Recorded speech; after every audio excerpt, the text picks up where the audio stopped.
An American transport plane forced down over a wartime Allies soil, its crew still held tonight, a week later. In Paris, the men who lost the war stood up this week to argue about the peace. And in London, His Majesty's government finally put a number on what one bomb did to one city. Good evening, neighbors. It's Sunday, August the 18th, 1946. The corn's shoulder-high east of town, the katydids have found their voice, and the canning kettles haven't cooled since Tuesday. Tonight, 10 Americans still held overseas, a peace conference finding its voice, and a report from London on what the atomic bomb can do. Closer to home, the Legion Millers keep chasing a title, a young couple keeps chasing a roof, and before the night's out, we'll tell you just how close they've come. We'll get to all of it. Let's start with the story that's held the whole week's breath. A week ago Friday, an unarmed American Army transport plane flying the Vienna to Udine run was fired on by Yugoslav fighters and forced down near Ljubljana. 10 men were aboard, 8 Army personnel and 2 civilians, the pilot a Captain William Crombie. A Turkish officer traveling with them was wounded. All 10 have been in Yugoslav custody ever since. Tonight, 1 week later, they still are. Washington's position has been plain from the start. The plane strayed in bad weather over the Alps, and its crew were owed help, not gunfire. Belgrade disagrees, and for its part has lodged its own protest, a note delivered a week ago Sunday. It counted 172 unauthorized Allied flights over Yugoslav territory since mid-July. Between those two positions, our government pressed hard all week. Monday, our charge in Belgrade, Harold Shantz, protested in person. Tuesday and Wednesday, he protested again in writing. Both times, the State Department says, without result. The trouble was access. Our consul had been refused any contact with the men at all. Acting Secretary Dean Acheson called that refusal contrary to accepted international law. A recognized consul, he said, has a free right of access to his own countrymen. By midweek, Washington had sent a formal note to Belgrade. It voiced concern that the 10 men were being held incommunicado. It asked clearance for a relief plane to bring them out. One more thing was in it, plain as day. Give us back the airplane. It was a stiff note. It was not, our State Department was careful to say, an accusation of deliberate wrongdoing. Washington still calls this a misunderstanding, not an act of war. Then on Friday, some daylight. An American consular officer was finally allowed to see the crew and passengers. He reported they were getting, in his words, the best of treatment, though they chafed, understandably, at the close guard kept over them. That same day, our new ambassador to Yugoslavia, Richard Patterson, arrived in Belgrade from Rome to take up the case himself. So that is where it stands tonight, 1 week to the day since it began. 10 Americans still in Yugoslav hands, alive, seen, and reportedly well, with their government still asking firmly for them to be sent home. We'll bring you whatever comes of it, the moment it's confirmed. Now, a graver story, one the week's news did not let us set aside. From London this week, the British government released the findings of the scientific mission it sent to survey Hiroshima and Nagasaki last November. Its reckoning, the Hiroshima bomb killed roughly 80,000 of that city's 320,000 people. It kills 3 ways, the report found: by blast, by heat fierce enough to char at 2 miles, and by rays that reach the marrow of the bone. 5,000 times as deadly, the mission called it, as the German rocket bomb. Over a British city, one such bomb could kill 50,000 people, the mission projected, and leave 400,000 homeless. His Majesty's government has now put numbers to the thing. In Washington, the President spent the week at his desk before he let himself have a vacation. Monday, he signed the law creating a National Air Museum at the Smithsonian, a permanent home for the story of American flight. Tuesday brought 3 more signatures. First, the Foreign Service Act, what Mr. Truman himself called a new model service, so that, in his words, a man without independent means can serve his country as an ambassador as effectively as a wealthy man. Second, the Indian Claims Commission Act, opening the door at last for the tribes to sue the government over old wrongs. The President noted the country has purchased 90% of its public lands from the tribes outright, and it took near enough $800 million to pay for it. Third that day, the Hill-Burton Act, putting federal money behind new community hospitals in towns that need them, and there are a great many that do, maybe even one near you. Wednesday was Victory Day, 1 year since the surrender that ended the war. The president had proclaimed it not as a celebration, but as a day of what his proclamation called prayer and high resolve. It passed quietly most places, a far cry from the delirium of a year ago. Senator Robert La Follette, Jr. had held that seat 21 years. And Friday, in a light rain at the Washington Navy Yard, the president boarded the yacht Williamsburg for an unhurried cruise up toward New England waters, his first real rest since he took the office. He leaves behind him one very large unanswered question. Since early July, ceilings have been off meat, milk, grain, and a good deal else, and steers sold this month at Chicago for prices nobody has seen since the year after the last war. The three men of the Price Decontrol Board finished hearing both sides of it this past week and went behind closed doors to decide. Both sides have made their case, and the board rules Tuesday. If it says nothing, the old ceilings come back on their own Wednesday morning. We'll know soon enough what it costs to put a roast on the table come autumn. Across the Atlantic, the peace conference in Paris spent the week doing something it hadn't done yet, listening to the countries it defeated. Romania, Bulgaria, Hungary, and Finland each took their turn at the rostrum, pleading their case on frontiers and reparations. The Soviet delegate, Mr. Molotov, spoke sharply against the Italian treaty's economic terms, warning they would put Italy, as he put it, under the tutelage of foreign trusts and cartels. And Saturday, over Soviet objection, the conference voted 15-6 to let Austria be heard on its own border dispute with Italy, with Iran invited to speak as well, that vote unanimous. From India, grave news. In Calcutta, rioting between Muslims and Hindus broke out Friday and continued through today. Dispatches reaching us tonight, citing authorities there, put the dead at some 600, with thousands more hurt. A curfew is in force, and British and Indian troops have been called into the city to restore order. The violence comes only days after the Viceroy invited the Congress Party's Pandit Nehru to form the first Indian-led government at the center of that country's affairs, an invitation the Muslim League has so far declined to join. And at Nuremberg, the War Crimes Tribunal reached its 205th day of testimony Friday, with Field Marshal von Rundstedt on the stand and questions raised about gold and valuables that passed through the German central bank during the war. The trial, by every account, is nearing its end, though no one in Nuremberg will yet say when. Now the weather, starting with the nation. St. Louis took a soaking for the record books this week, 8 3/4 inches of rain in about a day and a half, Thursday into Friday. Streets and streetcars stalled under it. Out over the Atlantic for once, there is nothing at all to watch. No storm, no hurricane, anywhere on the ocean tonight. Here at home, look for the warm, close nights to hold a while longer, a chance of a thundery spell midweek, otherwise fair, with the kind of humid stillness that makes a porch swing the only sensible place to be after supper. That's the whole forecast. Take it as you find it. Down at Dot's Diner tonight, the talk at the counter was all about Tuesday. Dot Weaver had chalked round steak up another quarter a pound since June, the new price marked plain under the old one, the way she always does it. "I'll sell what they bring me," she told the fellows at the counter, "and charge what it costs me, Tuesday or no Tuesday." It's been that way since ceilings came off meat and milk back in July. The butcher's case is full again, but the prices on the cards would have made your grandmother sit down. Farmers around the county have been rushing cattle to market while the free prices last, same as everywhere else in the country. Nobody wants to be holding stock if the old ceiling comes back Wednesday. Meantime, the summer's other great occupation goes on regardless of Washington, canning. Sugar's still the one thing left on the ration book, and stamps 9 and 10 are good for 5 pounds apiece of canning sugar clear through the end of October. Earl Hollis says he's been fielding more questions about jar lids than nails this week, and every kitchen in town smells like tomatoes and peaches on the boil come evening. It's not just meat that's scarce or dear. New cars are close to impossible to find, dealers keeping waiting lists longer than most men have patience for.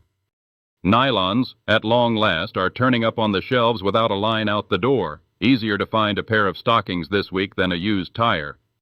Now for the ball scores, the real kind, from the big leagues first, and we'll keep it brief. Boston's runaway keeps running. The Red Sox lead in the American League now stands at 14 games.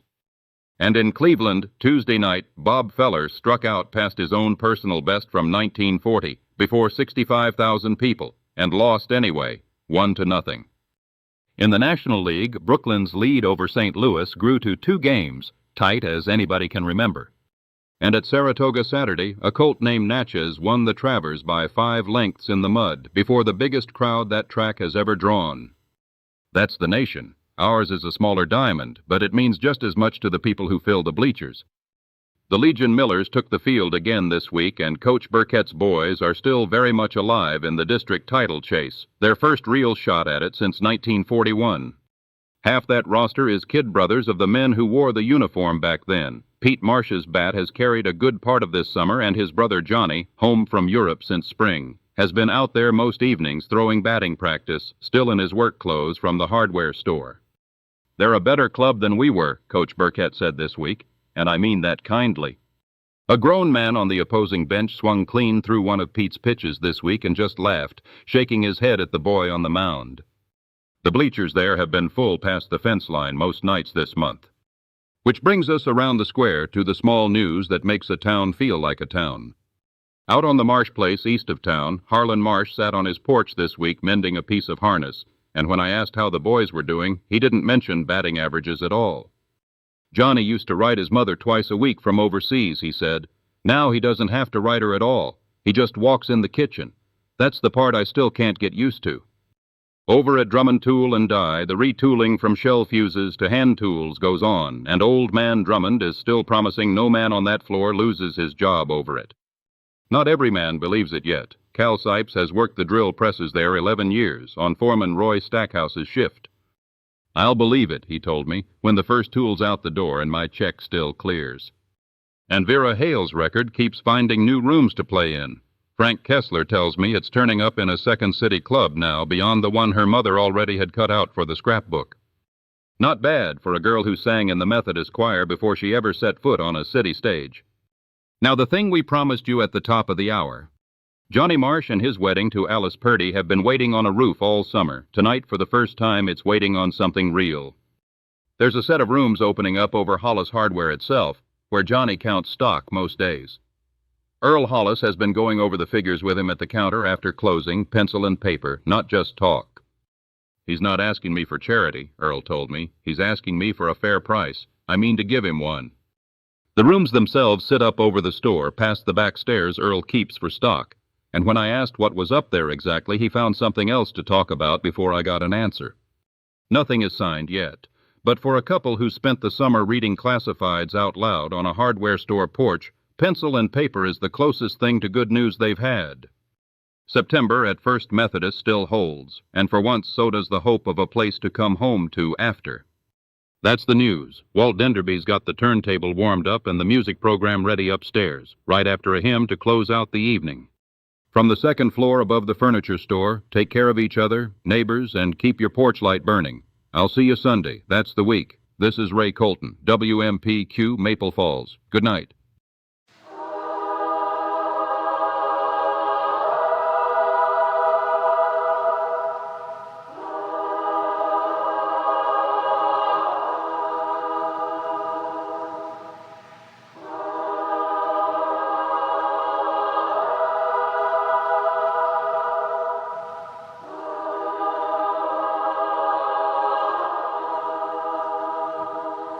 Evening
Evening, Maple Falls. That was Abide the Evening, closing out Ray's news the way it always does, and now the turntable's mine for a while, so pull that chair a little closer to the radio.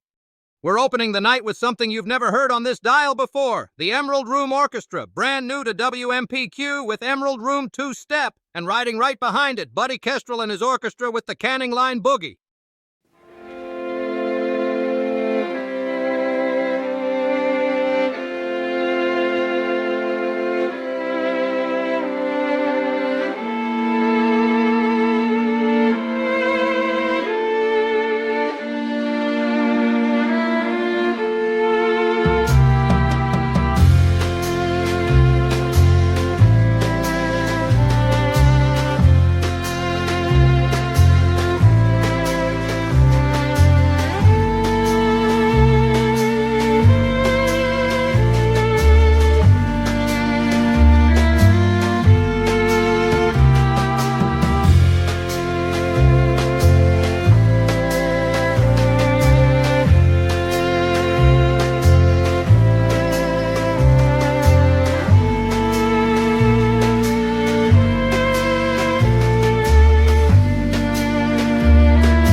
That was the Emerald Room Orchestra's first spin on WMPQ. Emerald Room Two-Step. And if that outfit sounds like they've got a whole ballroom behind them, that's because they do. Out past the city line where the lights never quite go dark. Then the Canning Line boogie right behind it. Coming up, Buddy Kestrel again with something a little slower, Maple River Blues, and after that, the Leland Voss Orchestra with Stardust Over Water Street.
Maple River Blues and Stardust over Water Street right behind it.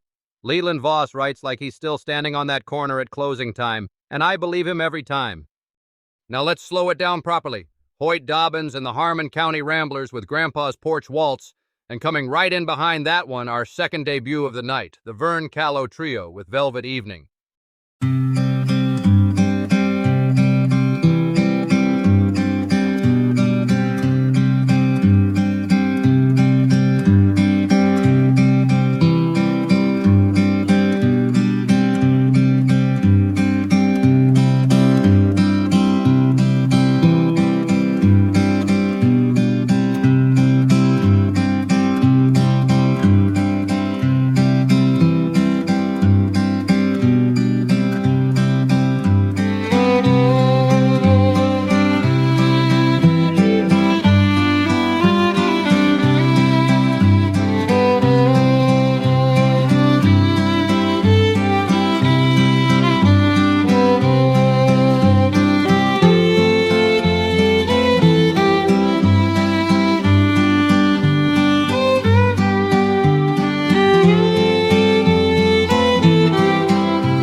Grandpa's Porch Waltz, and then Velvet Evening. The Vern Callow Trio's first time on this dial, 3 fellows and a piano, and I expect we'll be hearing plenty more from them. Somebody asked me last week whether that was the WMPQ House Orchestra playing behind all this. No such animal. You're thinking of Nelda Prue right down the hall at the console organ. Here's a livelier pair, Stan Kowalczyk and the Polka Kings with fiddle and folk chorus, and right behind them, back to the Harmon County Ramblers for Grange Hall Reel.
That's fiddle and folk chorus and Grange Hall reel. If your foot wasn't already going, I don't know what to tell you.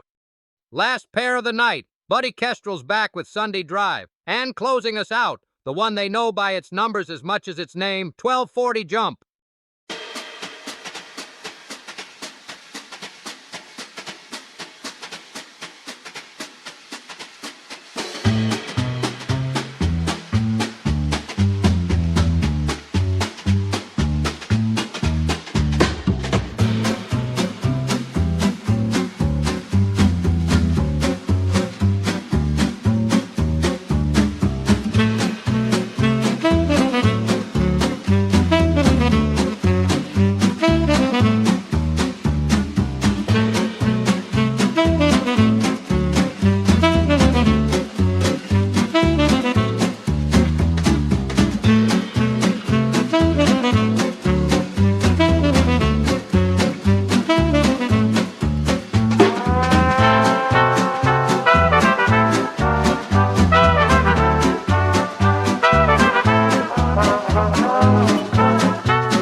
Sunday Drive, and then 1240 Jump. That one's ours near enough, named for the very spot on your dial, and I never get tired of playing it out. That'll do it for the music program tonight, Maple Fall. Sleep easy, and we'll see you next Sunday. And now, as WMPQ leaves the air, our national anthem.